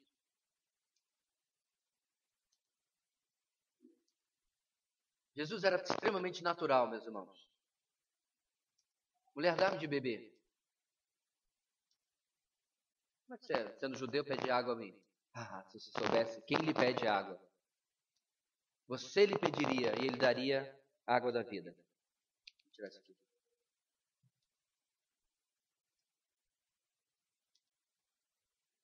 Ponto aqui, meus irmãos, é que nós precisamos de um microfone de melhor qualidade. Não, nós precisamos começar a fazer coisas com mais planejamento. Começar a fazer coisas, meus irmãos, sem apenas querer que as coisas aconteçam do nada. Como se fosse mágica, sabe? Porque se você olhar no começo de João capítulo 4, a passagem da mulher samaritana, o texto diz, era-lhe necessário passar por Samaria. Jesus não estava fazendo turismo. Ele foi lá de propósito. Ele foi lá atrás daquela mulher. E nós já sabemos o resultado que aconteceu na cidade de Sicar. Ok? Então, planeje, crie, execute oportunidades. A maior parte das conversões vem de relacionamento, não vem geralmente com pessoas completamente estranhas. Saia um pouco do ciclo, tenha este ciclo sim, mas saia um pouco do ciclo dos irmãos e se relacione com as pessoas que você quer alcançar para Cristo. 6. Esteja preparado para a rejeição. Como eu falei, meu amado, você vai receber mais nãos na vida do que sim. Aliás, o não já é certo. Como diz hoje, tente a sorte porque o azar é certo. Essa é a lógica. Não ceda à ilusão de que os pecadores estão lá fora, ansiosos à sua espera. Você vai ouvir não, você vai... Meu amado, se eu tivesse aqui ganhar $10 para cada vez que eu fiz o convite a alguém, e a pessoa diz, domingo estou lá. E eu aqui de cima, estou vendo, fazendo as coisas, estou só olhando para aquela porta, a porta da esperança, esperando a pessoa entrar. Nunca veio. Se cada vez eu ganhasse $10, já tinha minha passagem para os Estados Unidos para fazer o curso. É incrível. Porque é uma batalha espiritual. Mas se você deve estar preparado para a rejeição, esteja preparado também para a aceitação. Eventualmente, Deus alcançará alguns. E isso significa que começa a etapa do discipulado com aquele novo irmão. Já contei aqui aos irmãos anos atrás, nós estávamos fazendo evangelismo na Praça Central, lá em Campinas, São Paulo. E fizemos lá o evangelismo e tudo mais, e conversei com um, conversei com dois, fizemos uma nova etapa, lá daqui a pouco veio um jovem. Aí eu falei para ele, tudo bem? Você entendeu a apresentação que o rapaz fez? Ele fez a apresentação do evangelho? Sim. E aí eu tinha uma miniatura na minha mão, eu repeti a apresentação, Foi isso mesmo que você entendeu? Foi isso que eu entendi. Então, hoje você gostaria de arrependimento da sua vida, dos seus pecados, em fé em Cristo Jesus, entregar sua vida a Jesus? Ele disse, sim. Aí eu acho que você não entendeu direito. Vai acontecer, meu irmão. É um momento maravilhoso, porém mais raro do que a alternativa. Prepare-se também para a aceitação. Deus vai trabalhar a vida das pessoas. Reavaliando meu entendimento do Evangelho. Fomos criados à imagem de Deus em um ato de amor para termos relacionamento com Ele. Então, quando eu estou pregando o Evangelho, meu irmão, é claro que eu não estou lhe dando aqui um roteirinho, mas é importante você lembrar que nós estamos todos no mesmo barco, somos todos criaturas de Deus. Fomos criados por um ato de amor do nosso Deus, para relacionamento com Ele. Este relacionamento foi quebrado através do pecado. Você está dando para a pessoa a cosmovisão cristã: criação, queda, restauração, glorificação. Simples. 3. Todos nós somos participantes desse pecado e somos nós mesmos pecadores. Então a pessoa, muitas vezes, a gente prega de uma maneira tão que parece que você está dizendo, você é pecador. Não. Eu, irmão, sempre incluo que eu estou nesse versículo que fala sobre pecado. Está falando sobre a minha vida. Porque o importante é você compartilhar a obra que você já experimentou de salvação através de Cristo Jesus. Nosso bom comportamento, nosso bom caráter e nossas boas obras são incapazes de pagar pelos nossos pecados. Então você está começando a fazer a fundação com essa pessoa sobre o porquê ela precisa de Cristo. Porque tal e qual você, ela é pecadora, está perdida, sem Deus, sem salvação. Estamos, por isso, separados de Deus, perdidos. Todos nós. Deus mesmo providenciou o pagamento pelos nossos pecados através da morte do seu Filho. Então aqui você está afunilando a mensagem. Pastor, eu vou copiar isso aí, eu repito que nem um robô para a pessoa. Esse é o problema. A gente quer formulinha. Às vezes, meu amado, você vai te chamar. Não, toda semana a gente vai tomar um chá. Para quem gosta desse treco. Talvez na primeira semana você vai abordar o primeiro ponto apenas, sobre a criação de Deus, como Deus nos fez, etc, etc. Não precisa despejar o caminhão em cima da pessoa. Há necessidade de você ler se a pessoa está ou não está preparada para ouvir aquele próximo ponto. 7. O caminho para Deus é apenas através de Jesus. E somente com o arrependimento dos nossos pecados e a fé no sacrifício dele, podemos entrar por esse caminho pela graça de Deus. Muita gente não entende isso. Em um país supostamente cristão como o Brasil. Todos os caminhos levam a Deus, é uma frase que a gente ouve no Brasil. Se você está pregando em uma cultura multirreligiosa, piorou. E você tem que desmanchar uma série de conceitos que a pessoa tem firmados por aquele prisma religioso que ela tem. Todo aquele que assim o faz o número 7, passa da morte para a vida, do inferno para o céu, de criatura para filho de Deus, e pertence a ele para sempre. Em 8 simples pontos, nós fizemos aqui o suprassumo do resumo do que é o Evangelho. Perceba, não tem aceite a Jesus, não tem Deus tem um plano maravilhoso para a sua vida, não tem absolutamente nenhum desses jargões que as pessoas fazem e diluem o Evangelho.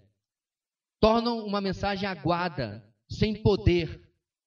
Porque o Evangelho diluído não é o mesmo sobre o qual Paulo se refere. Não me envergonhe do Evangelho, pois é o poder de Deus para a salvação de todo aquele que crê.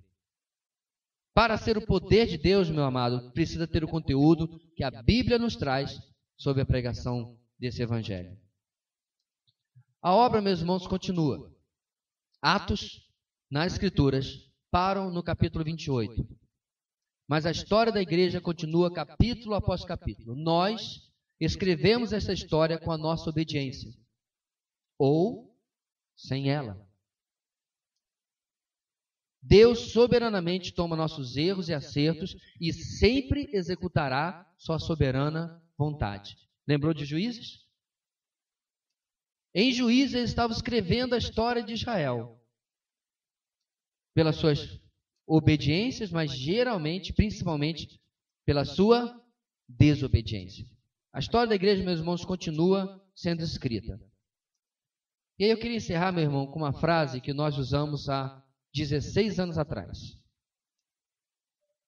Há 16 anos atrás, nós propusemos isso como desafio às 12, 14 pessoas que se juntaram para a implantação da comunidade Batista Videira. Nesta época está aqui o Ronaldo, Jane também estava lá, o Ruiz, mas não estava prestando atenção em nada, porque era pequenininho. E também a Marcela, acho que só esses três. Não há nada, absolutamente nada, que um homem ou uma mulher chamados por Deus não possa realizar. A convicção do chamado, sim, esta é a diferença entre os que apenas tentam e os que escrevem a história. É por isso, amados, que nós gostamos de biografias. Porque nós gostamos de ver que aquele irmão fez tal e tal coisa.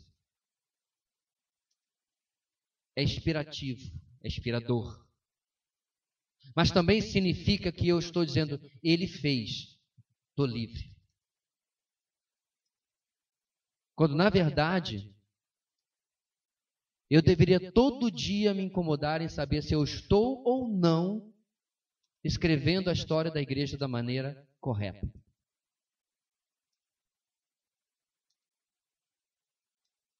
Eu já contei para vocês, eu sei que isso não é um fato bíblico, é apenas uma ilustração, que todos nós um dia estaremos no tribunal de Cristo. O tribunal de Cristo não é um tribunal de julgamento, é um tribunal de avaliação. Não é o trono branco, é o tribunal de Cristo. A palavra grega usada, bema, é uma palavra usada para pedestal ou plataforma de reconhecimento. Era o lugar onde o pódio que os vencedores subiam para receber a sua coroa. Então, o pódio de Cristo, o tribunal de Cristo, é um tribunal de recompensa, de galardão. E todos nós, meus irmãos, estaremos lá sendo salvos, todos nós estaremos lá um dia. E aí que vai a ilustração que eu sempre tenho falado. Lá estará, meus irmãos, todos aqueles que um dia ouviram o Evangelho de Cristo na era da igreja.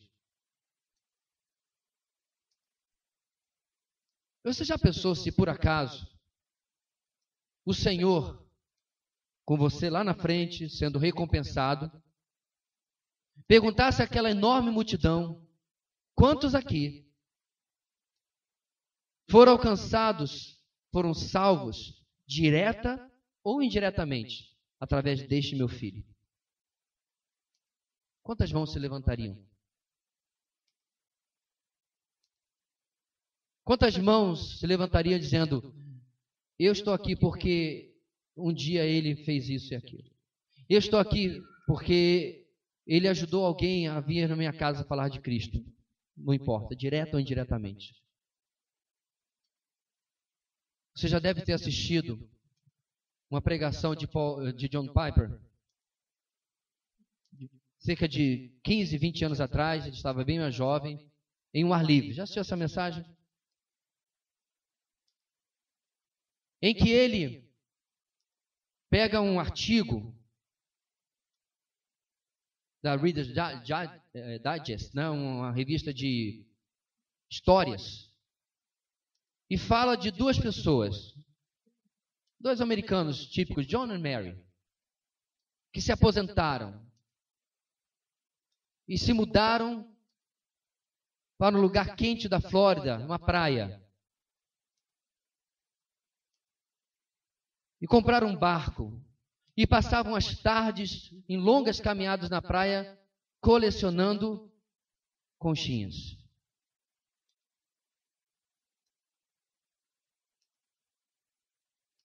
E aí o John Piper fala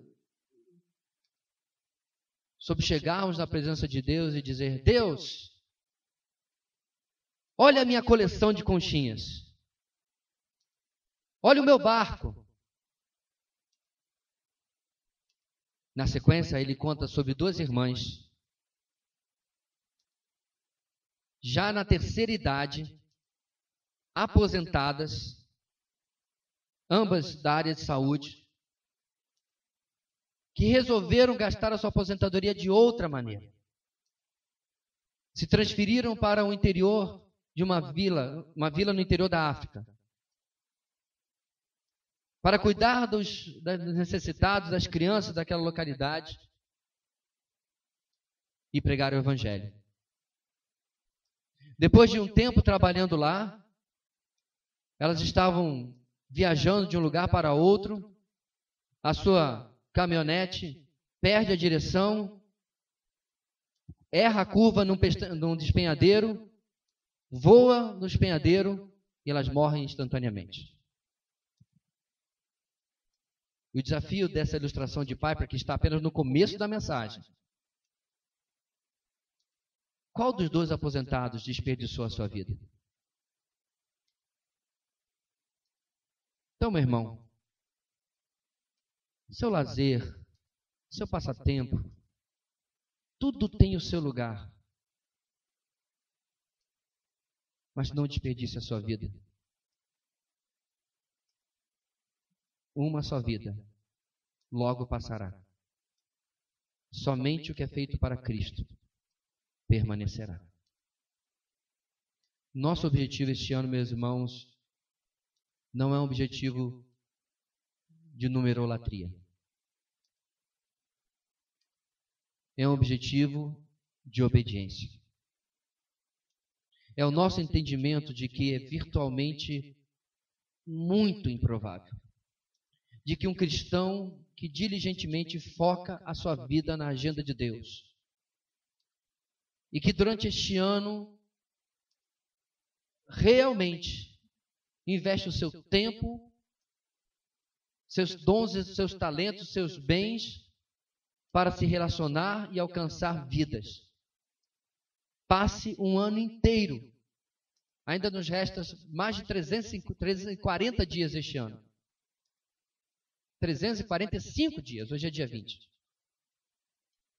Que nos próximos 345 dias não consiga ser usado por Deus para ganhar uma única pessoa para Cristo.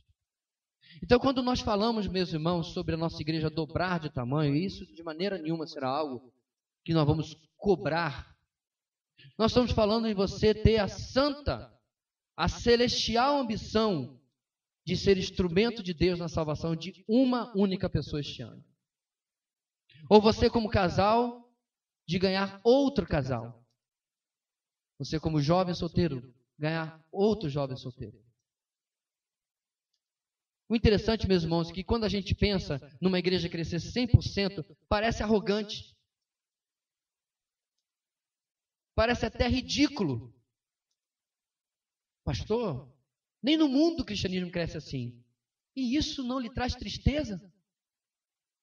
Porque quando nós pensamos de outra maneira, ganhar uma única pessoa em um ano inteiro, aí não penso ser mais arrogante, aí eu penso que eu sou medíocre.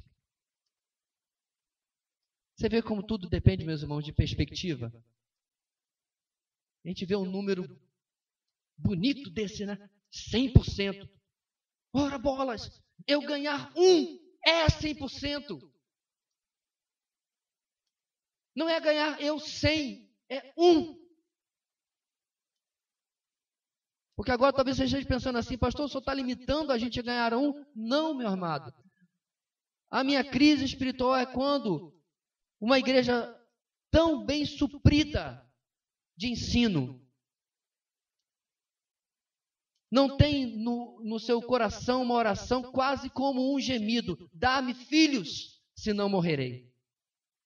Para repetir as palavras da matriarca. Esse precisa ser, meus irmãos, a nossa agonia interior. Uma oração constante: Senhor, quem o Senhor tem nesta sala de aula? Senhor, quem o Senhor tem neste meu departamento, nessa minha empresa e onde quer que seja?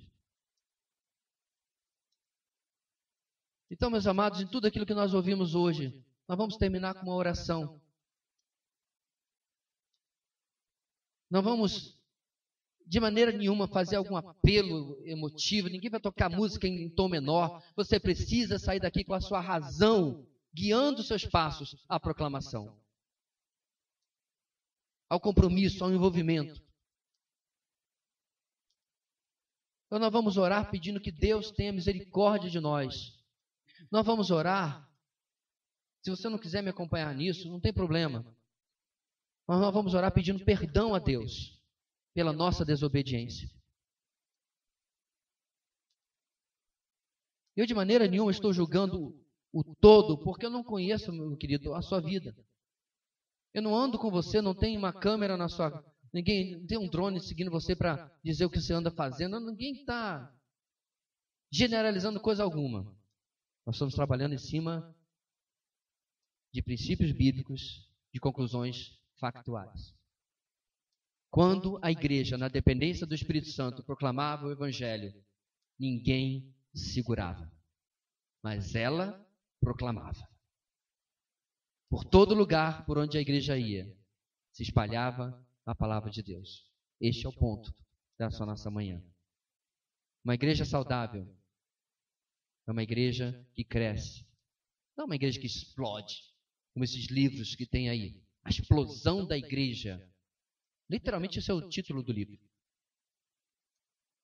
Não números mágicos, mas uma igreja que experimenta o que está lá em Atos. E o Senhor ia acrescentando dia após dia à igreja aqueles que iam sendo salvos.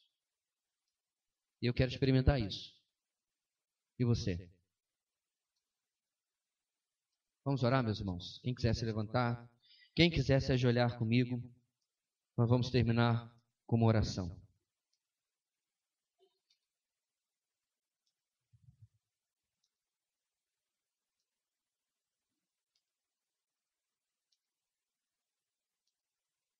Nosso Deus, nós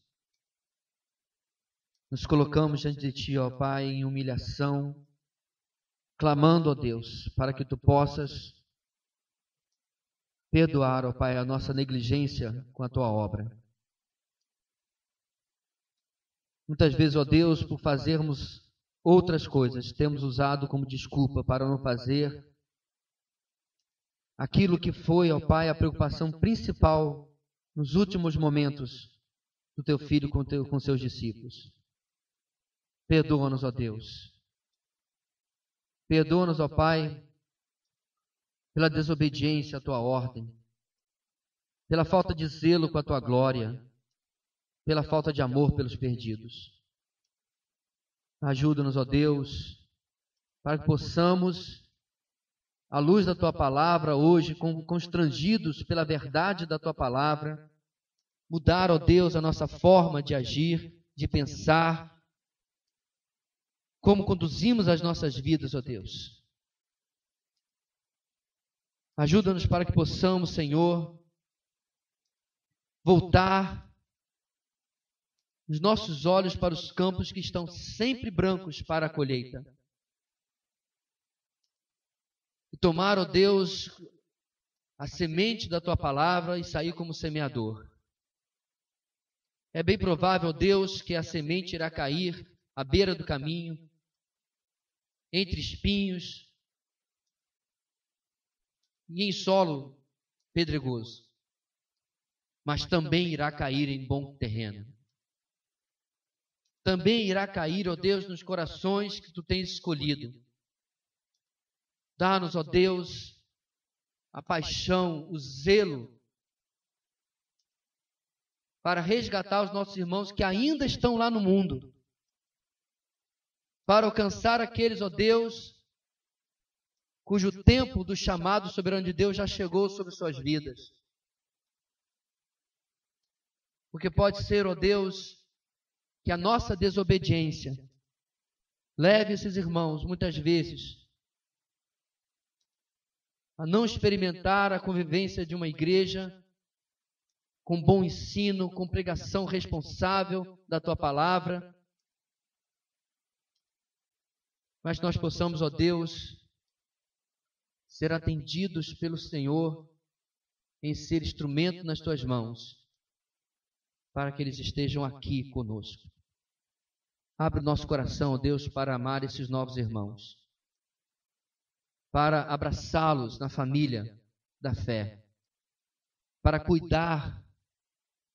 Muitos vêm, ó Deus, cheios de espinhos, de abrolhos, de feridas do mundo, precisando, ó Deus, da cura, do aconselhamento da Tua palavra, da restauração que só o Teu Espírito traz.